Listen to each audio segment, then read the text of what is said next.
Di Kongres ke-6 Partai Demokrasi Indonesia Perjuangan atau PDIP di Bali beberapa waktu lalu, Ketua Umum PDIP Megawati Soekarno Putri menegaskan sikap politik PDI Perjuangan terhadap pemerintahan Prabowo Gibran.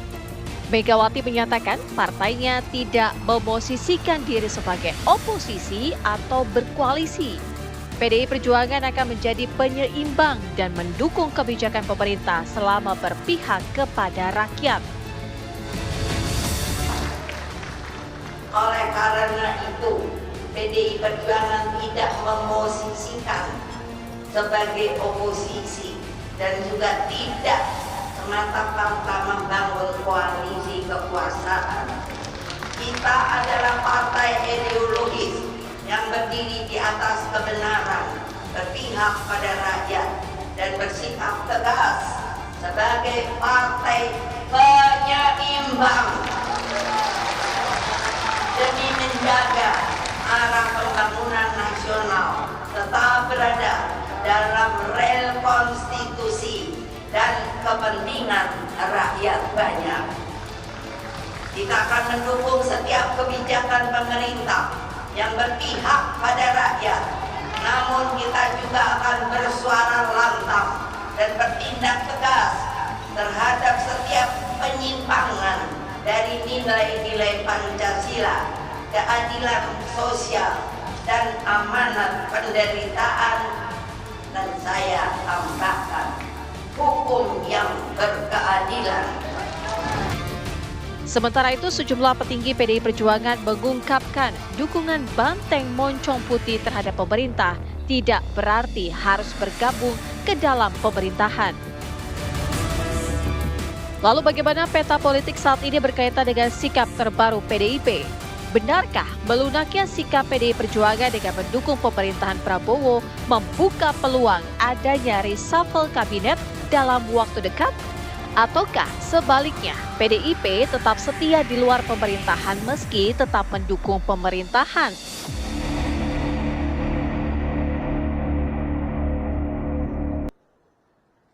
Ya pemirsa, dalam Kongres ke-6 PDIP yang baru-baru saja diselenggarakan di Bali beberapa hari lalu, ini Ketua Umum PDIP Megawati Soekarno Putri menyampaikan bahwa sikap dari PDIP ini memposisikan diri tidak pada oposisi maupun juga koalisi, tapi sebagai penyeimbang dan akan mendukung pemerintahan Presiden Prabowo sejauh berpihak kepada rakyat. Hal ini menuai respon positif dari sejumlah partai, tapi apakah betul ini juga merupakan sinyal adanya PDIP akan merapat ke pemerintahan? Akankah kemudian ada reshuffle kabinet dengan melunaknya sikap dari PDIP ini pemirsa? Malam hari ini kita akan membahasnya bersama dengan sejumlah narasumber yang sudah bergabung di Apa Kabar Indonesia Malam. Ada Bang Henry Satrio, pengamat politik kita. Bang Hensat, apa kabar? Baik, terima kasih. Sehat ya, makasih Bang Hensat sudah hadir, dan juga hadir bersama kita dari PDIP ada Bang Ansy Lema. Bang Ansy Lema, apa kabar?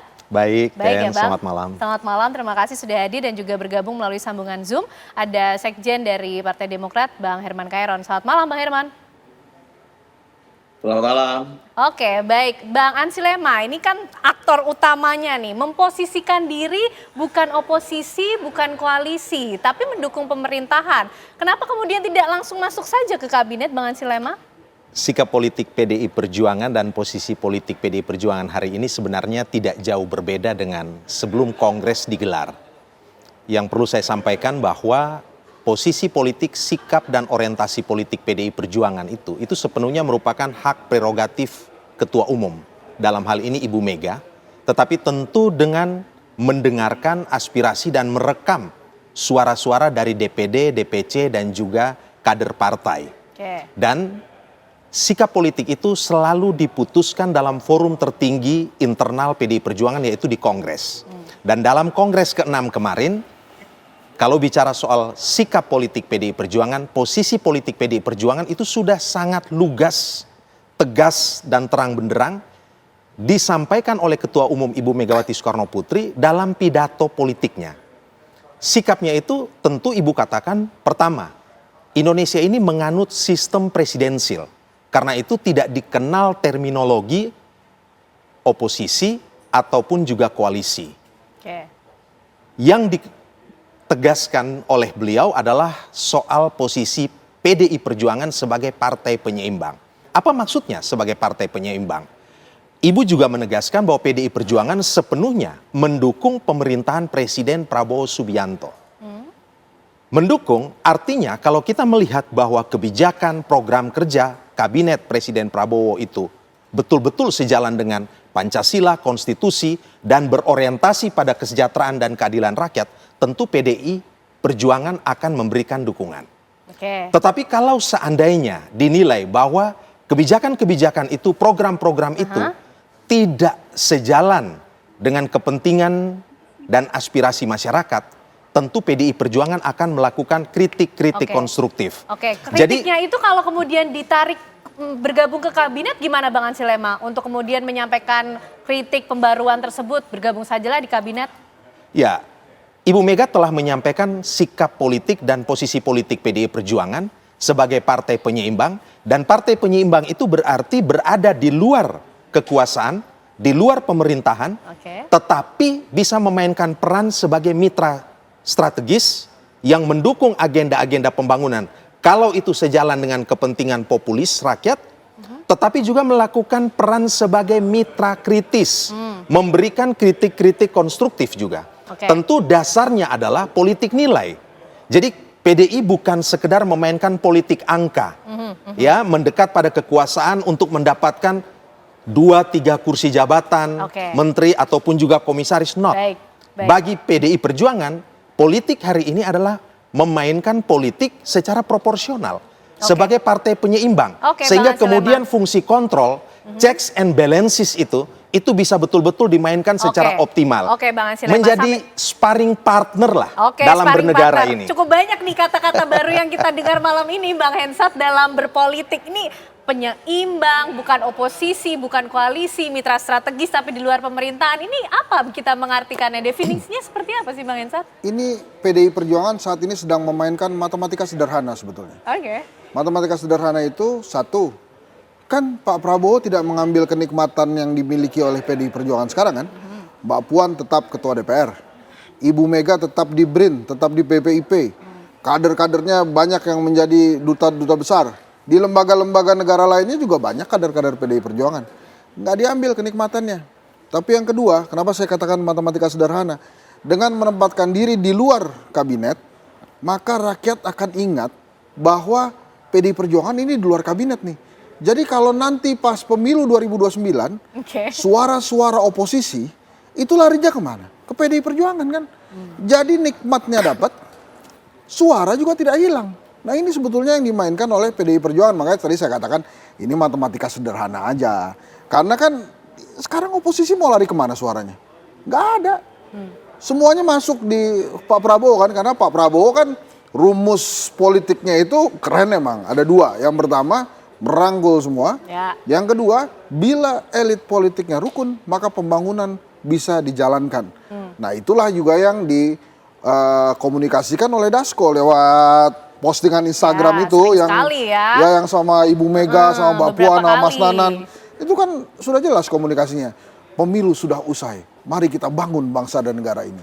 Jadi matematika sederhana yang dimainkan oleh Ibu Mega ini memang cerdas, kata-katanya aja Oke, dibikin. oke. Ini Baik, adalah Bang Hensat. kita partai penyeimbang. Tadi kan Ken Oke. sebutkan Partai Demokrasi Indonesia Penyeimbang. Oke, ini kecerdasan politik dari PDIP nampaknya. Tapi Bang Herman Kairan, Demokrat ini termasuk partai yang merespon positif sikap PDIP ini, gaya politik barunya ini dengan kecerdasan politiknya? Saya kira bukan hal yang baru ya. Karena Demokrat juga selama 9 tahun di pemerintahannya Pak Jokowi juga memerankan sebagai partai penyeimbang kala itu. Betul, saya setuju bahwa dalam sistem presidensil tidak mengenal oposisi gitu ya. Nah, tinggal apakah partai di dalam pemerintah atau di luar pemerintah. Sehingga positioning partai yang di luar pemerintah yang menjadi partai penyeimbang, melaksanakan fungsi check and balances. Dan saya kira apa yang disampaikan saya setuju, dan setuju tadi yang disampaikan oleh PDIP tentang definisi penyeimbang, dan tentu Pak Prabowo sebagai presiden kami dan pemimpin koalisi, apapun keputusan yang akan diambil terkait dengan posisinya PDIP ya kami setuju, karena Pak Prabowo adalah pemimpin koalisi kami. Oke, artinya kalau misalnya PDIP ternyata juga tetap akan ditarik, ditawarin masuk ke kabinet juga ikut bagaimana Presiden Prabowo saja, Bang Herman?